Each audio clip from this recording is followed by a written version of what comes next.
Hello दोस्तों, welcome to विद्यालय IAS. आइए आज हम संविधान के 50 प्रश्नों की चर्चा करेंगे। तो पहला प्रश्न है, भारत के संविधान अपने मूल ढांचे को संघवाद, पंथनिरपेक्षता, मूल अधिकारों तथा लोकतंत्र के रूप में परिभाषित करता है। और दूसरा कथन दिया हुआ है, भारत का संविधान नागरिकों को स्वतंत्र तथा उन आदर्शों जिन पर संविधान आधारित है की सुरक्षा हेतु न्यायिक पुनराविलोकन की व्यवस्था करता है।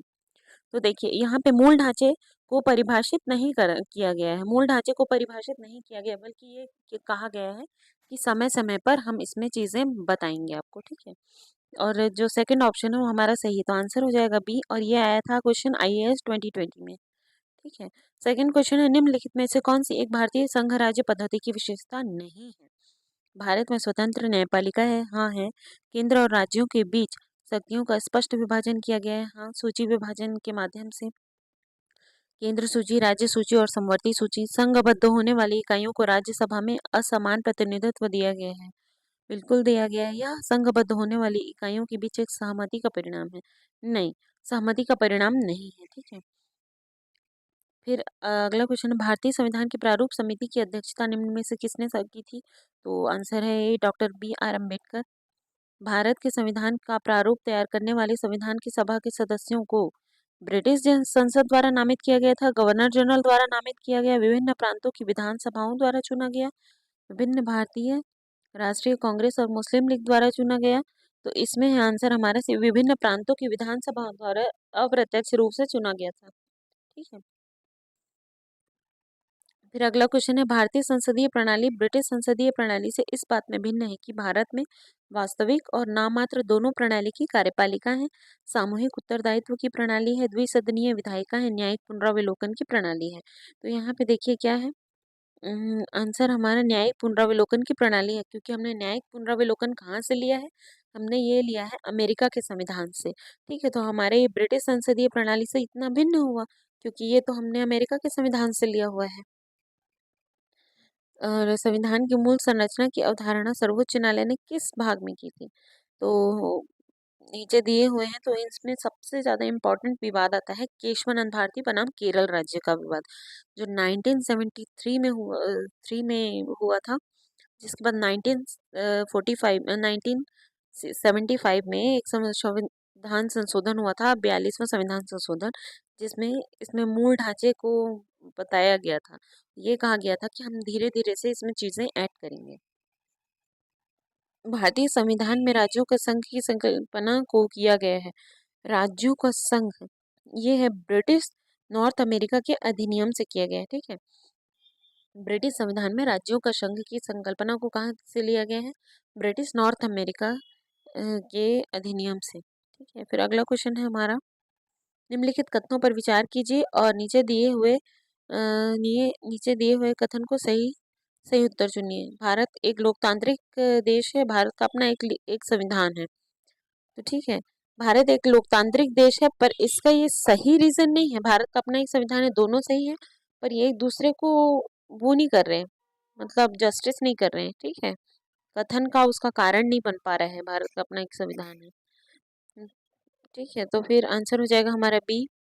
फिर अगला क्वेश्चन है, भारत के संविधान में उद्देशिका का विचार लिया गया है। उद्देशिका कहाँ से लिया गया है? हमने लिया है यूएसए के संविधान से। निम्नलिखित में से कौन से एक प्रारूप समिति के सदस्य थे? एन गोपालास्वामी, जवाहरलाल नेहरू, अल्लादी कृष्ण अय्यर, सरदार पटेल। नीचे दिए हुए कूट का सही उत्तर करें। नहीं, देखिए, मित्र मुंशी शादुल्ला अयंगर अय्यर, फिर आते हैं कृष्णमाचारी, ठीक है। तो अय्यर हैं, गोपाला स्वामी हैं, और सरदार पटेल और जवाहरलाल नेहरू नहीं। तो इसमें एक और तीन आंसर आएगा, एक और तीन, सी, ठीक है। भारतीय संविधान के निर्माण के समय संवैधानिक सलाहकार कौन थे? संवैधानिक सलाहकार पूछेगा तो बी एन राव संवैधानिक सलाहकार थे। भारत ने समवर्ती सूची की संकल्पना कहाँ से उद्धृत की है? तो भारत ने इसकी ऑस्ट्रेलिया से ली है समवर्ती सूची, कि समवर्ती सूची ऑस्ट्रेलिया के संविधान की एक प्रमुख विशेषता है, जिसमें उसने ऐसे विषयों को रखा है जिसे वह केंद्र और राज्य दोनों में यूज करवा सकता है, ठीक है, जैसे शिक्षा, फिर कृषि। अब अगला क्वेश्चन, भारतीय संविधान में कुल कितनी महिला सदस्य थी? बहुत ज्यादा इंपॉर्टेंट है ये। बेगम अजाज रसूल, ये सबको मिला मिला के कुल 15 महिला सदस्य थी संविधान सभा में, ठीक है, 15। भारतीय राजनीति व्यवस्था इनमें से कौन सर्वोच्च है? संविधान सर्वोच्च है, सबसे ऊपर संविधान है। प्रारूप समिति में निम्नलिखित में से कौन एक सदस्य नहीं थे? जवाहरलाल नेहरू, A.K. अय्यर, मोहम्मद शादुल्लाह, K.M. मुंशी। जवाहरलाल नेहरू नहीं थे, मित्र मुंशी शादुल्लाह, अयंगर अय्यर, खेतान। खेतान को बाद में खेतान जी के डेथ के बाद कृष्णमाचारी बने थे। तो जवाहरलाल नेहरू नहीं थे।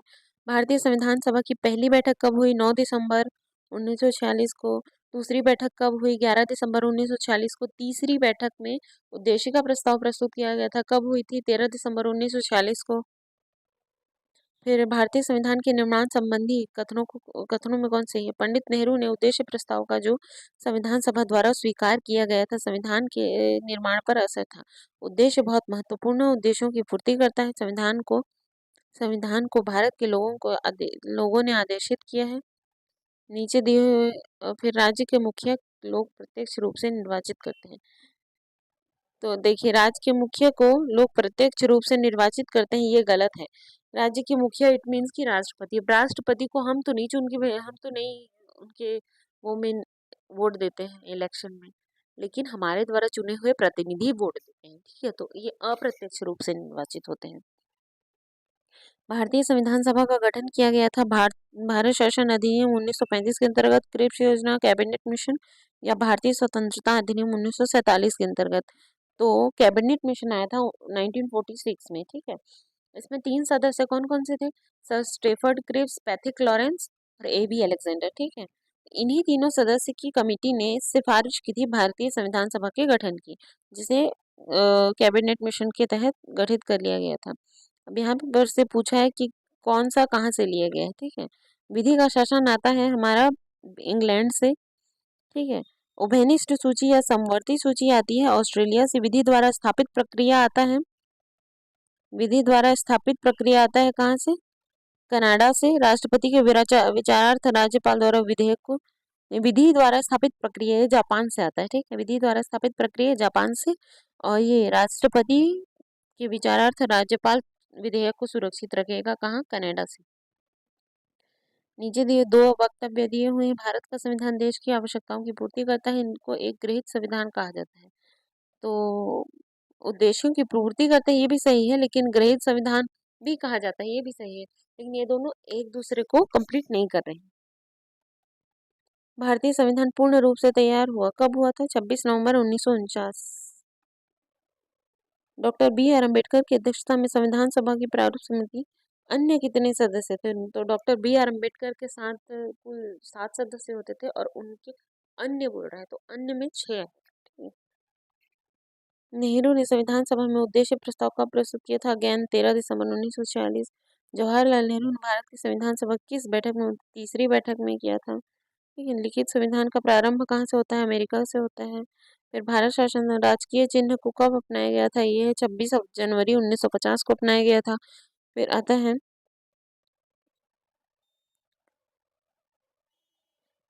संविधान को 26 जनवरी के दिन लागू करने का निर्णय इसीलिए किया गया क्योंकि क्या हुआ था, 1930 में कांग्रेस ने इस दिन स्वतंत्रता दिवस घोषित किया था। इसी दिवस को यादगार बनाने के लिए 26 जनवरी को क्या किया गया? हमने संविधान लागू किया। तो ऑप्शन आ जाएगा यहाँ पे। फिर भारतीय मूल संविधान में ये शामिल थे, तो 395 अनुच्छेद, 22 भाग और 8 अनुसूचियां शामिल थी, ठीक है। 22 भाग और 8 अनुसूचियां, जिसमें से 22 भाग में अब 4 भाग एक्स्ट्रा जोड़े जा चुके हैं। कौन कौन से? 51 क, 9 क, 9 ख और 14 क। लेकिन स्टिल भाग 22 ही काउंट होता है। किस संविधान संशोधन द्वारा मतदान की आयु 21 वर्ष से घटाकर 18 वर्ष कर दी गई थी? 61वें संविधान संशोधन 1989 के द्वारा की गई थी। भारत के संविधान निम्नलिखित उपबंधों में कौन से 26 नवंबर 1949 को प्रभावी हुए? तो देखिए, न न करके याद रखिए, निर्वाचन और नागरिकता प्रभावी हुए थे, ठीक है। निर्वाचन और नागरिकता, बाकी सबको फिर 2 महीने बाद 26 जनवरी 1950 को लागू कर दिया गया था, ठीक है। तो निर्वाचन और नागरिकता 26 नवंबर 1949 से ही लागू थे। तो संविधान सभा द्वारा अंगीकृत ऐतिहासिक उद्देश्यों का कथन के संबंध में निम्नलिखित कथनों पर विचार कीजिए। उद्देश्यों के कथन ने अपने सभी उत्तरवर्ती चरणों से संविधान के रूप निर्माण को अनुप्राणित किया है। यह केवल एक प्रस्ताव पर ही नहीं है, बल्कि एक घोषणा, एक दृढ़ संकल्प और एक प्रतिज्ञा थी। इसने हमारे संविधान का अंतर्निदर्शन किया, जिस नीचे दिए हुए कूट में सही उत्तर को चुनें। ऐतिहासिक उद्देश्यों का कथन के संबंध में निम्नलिखित कथनों पर विचार कीजिए। ठीक है, तो इसका आंसर हो जाएगा हमारा तीनों सही है। इसने हमारे संविधान का अंतर्निहित दर्शन प्रदान किया। नीचे दिए गए कोड का प्रयोग करें। भारत के संविधान के निर्माण में संविधान सभा की मदद करने वाले दो लोक सेवक कौन थे? दो लोक सेवक कौन थे? ये थे बी.एन. राव और एस.एन. मुखर्जी। बी.एन. राव लोक सेवक दैट मीन सिविल सर्वेंट। ठीक है, तो बी.एन. राव थे जो संवैधानिक सलाहकार भी बने थे, और एस.एन. मुखर्जी थे। संविधान सभा के किस सदस्य ने यह समाधान प्रस्तावित किया कि भारत का राष्ट्रीय ध्वज समान अनुपात में केसरी, सफेद और गहरे रंग का क्षैतिज तिरंगा होगा, जिसके बीच में गहरे नीले रंग का एक चक्र होगा? ये सजेस्ट किया था जवाहरलाल नेहरू ने। निम्नलिखित में से कौन सी विशेषताएं ब्रिटिश संविधान से भारत के संविधान में ली गई? कानून का शासन, विधि निर्माण प्रक्रिया, न्यायपालिका की स्वतंत्रता। देखिए, न्यायपालिका की स्वतंत्रता अमेरिका से ली गई है। ठीक है, संसदीय व्यवस्था, तो यहाँ पे हमारा 3 चीजें ली गई हैं, 1, 2 और 4, क्योंकि हमने न्यायपालिका की स्वतंत्रता वहां से नहीं ली है। अब अगला क्वेश्चन आ जाएगा, इनमें से कौन संविधान सभा की प्रारूप समिति का सदस्य नहीं था? अगेन, अयंगर थे, बी.एन. राव नहीं थे, मुंशी और सादुल्ला भी थे। ठीक है, यहाँ पे क्रम बदल गया है, आप आंसर बी.एन. राव को लें, सी। निम्नलिखित विद्वानों में से किसने भारत के संविधान को सीमांत रहित जाल के रूप में अवधारित किया? सीमांत रहित जाल के रूप में किया था ग्रेनविल ऑस्टिन ने, यानी जी ऑस्टिन भी के भी नाम से जाना जाता है, ग्रेनविल ऑस्टिन। निम्नलिखित में से कौन भारतीय संविधान सभा का अध्यक्ष था? संविधान सभा का अध्यक्ष बोलेगा तो फिर कौन थे? राजेंद्र प्रसाद जी थे। ठीक है, संविधान का प्रारूप जैसा विस्तृत किया गया है, वह केवल देश के शासन के लिए तंत्र उपलब्ध कराता है। यह सत्ता में किसी विशेष दल को स्थापित करने की प्रयुक्ति नहीं है, जैसा कि कुछ देशों में किया गया है। सत्ता में कौन हो, इसे जनता के विनिश्चयार्थ छोड़ दिया जाए। संविधान निर्मात्री जैसा कि होना चाहिए। यदि इस तंत्र को लोकतंत्र के परीक्षण पर खरा उतरना है, संविधान निर्मात्री सभा के विचार विमर्श के उत्थित उपयुक्त परिक्षेद का श्रेय किसे जाता है? बी.आर. अम्बेडकर को जाता है। ठीक है, सूची 1 व सूची 2, राजेंद्र प्रसाद, टी.टी. कृष्णमाचारी। देखिए, राजेंद्र प्रसाद इसमें कौन थे? संविधान सभा के अध्यक्ष थे। ठीक है, टी.टी. कृष्णमाचारी कौन थे? उपाध्यक्ष थे, प्रारूपण समिति के उपाध्यक्ष थे। और बी.आर. अम्बेडकर अध्यक्ष थे प्रारूप समिति के। टी.टी. कृष्णमाचारी ये उपाध्यक्ष थे। कहाँ के उपाध्यक्ष थे?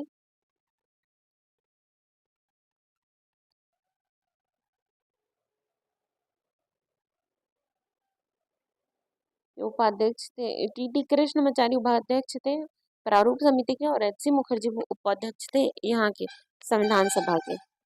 इनमें से कौन भारत के संविधान की प्रारूप समिति का सदस्य नहीं था? वही अगेन अंबेडकर जी थे, मुंशी जी थे, कृष्ण स्वामी अय्यर जी थे, मोहनदास करमचंद गांधी जी नहीं थे। संविधान सभा के बारे में निम्नलिखित में से कौन से एक वयस्क मताधिकार पर आधारित कथन नहीं? यह प्रत्यक्ष निर्वाचन से बनी है। यह एक बहुदलीय निकाय था, यह विभिन्न समितियों के माध्यम से कार्य करती थी। तो यहाँ आंसर आ जाएगा हमारा एक। क्या है? वयस्क मताधिकार पर बनी है, और क्या है? समिति के माध्यम से कार्य करती थी। नीचे दिए गए कोड का सही उत्तर चयन करें। साम्यवाद के जनक कौन माने जाते हैं? M.N. रॉय माने जाते हैं साम्यवाद के जनक। उद्देश्य प्रस्ताव का वर्ग किसके द्वारा दिया गया था? जवाहरलाल नेहरू द्वारा 1946 में। बिल्कुल है। संविधान सभा की तीसरी बैठक यानी कि 13 दिसंबर 1946 को किसका प्रस्ताव दिया गया था? उद्देश्य प्रस्ताव दिया गया था। निम्नलिखित कथनों पर विचार कीजिए। उद्देश्य प्रस्ताव 13 दिसंबर 1946 को प्रस्तुत किया गया। उद्देश्य प्रस्ताव सरदार पटेल द्वारा लाया। तो उद्देश्य प्रस्ताव सही है कि 13 दिसंबर 1946 को प्रस्तुत किया गया था, पर सरदार पटेल द्वारा नहीं, पंडित जवाहरलाल नेहरू जी द्वारा। The constitution is settled by the assembly passed, ये बोला था जवाहरलाल नेहरू ने। भारतीय संविधान की विशेषताओं में निम्नलिखित में से कौन सी विशेषता सम्मिलित नहीं है? भारतीय संविधान की विशेषताओं में कौन सी सभ्यता सम्मिलित नहीं है? विशेषता सम्मिलित नहीं। नम्यता, अनम्यता का विषय, संसदीय सर्वोच्चता, अलिखित एवं विस्तृत संविधान, मूल संविधान, मूल अधिकार एवं मूल कर्तव्य। देखिए, हमारे देश का जो संविधान है ये लिखित संविधान है, ठीक है, तो हमारा सी ऑलरेडी गलत हो जा रहा है। ब्रिटिश सरकार द्वारा किसे 1942 में संविधान निर्माण हेतु भेजा गया था? 1947 बोल रहे, तो 1947 में किसे भेजा गया था? 1942 में स्टेफर्ड क्रिप्स को भेजा गया था, क्रिप्स मिशन बना के। फिर संविधान सभा द्वारा भारत के मूल अधिकारों और अल्पसंख्यकों हेतु सलाहकार समिति के अध्यक्ष कौन थे? पंडित नेहरू थे सलाहकार समिति के अध्यक्ष। फिर अब अगले हैं, भारत की संघात्मक व्यवस्था पर निम्नलिखित कथन निम्नलिखित में से किस देश से संबंधित है? शासन व्यवस्था, तो ये संबंधित है कनाडा से, ठीक है। इस प्रकार आज हमारे कुछ प्रश्नों का सीरीज यही समाप्त होता है। अगली बार मैं फिर आऊँगी, तब तक आप जुड़े रहें विद्यालय आइस में। और अगर आपको वीडियो अच्छा लगा हो तो प्लीज़ चैनल को सब्सक्राइब करना ना भूलें, वीडियो को लाइक करें, शेयर करें। Thank you.